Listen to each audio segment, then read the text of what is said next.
सोबोदिरो शहर जे रहवासियुनि आसिफ़ अब्बास सतो, गुलफ़ाम शाह, अल्ताफ़ सुमरो, जवाद मल्हा, अजमल ऐं ॿियनि सीएस राणीपुर जे इंजीनियर एसडीओ ख़िलाफ़ एहतिजाजी मुज़ाहिरो कयो। हुननि चयो त असांजा केस मीटर काफ़ी सालनि खां लॻल आहिनि ऐं बिल अदा कंदा आहियूं। सूमर शाह पिण खां पूरियल गैस लाइननि मां गैस ख़ारिज थिए थी।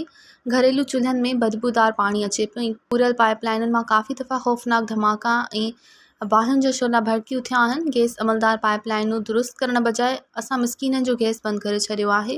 असां 1 साल खां दर-बदर आहियूं ऐं गैस अमलदारनि जे ऑफिस जा चकर काटण ते मजबूर आहियूं। शहरनि सुई गैस जे वास्तेदार आला अमलदारनि ऐं चूंडियल नुमाइंदनि खां मुतालबो कयो त पाइप लाइन दुरुस्त करे घरेलू साफ़िन खे गैस मुहैया करे परेशानियुनि मां निजात ॾियारी वञे। मज़ीद ख़बरनि ऐं तफ़सीलात लाइ विज़िट कयो असांजी वेबसाइट www.awamiNewsHD.com ऐं ॾिसंदा रहो अवामी न्यूज़ HD।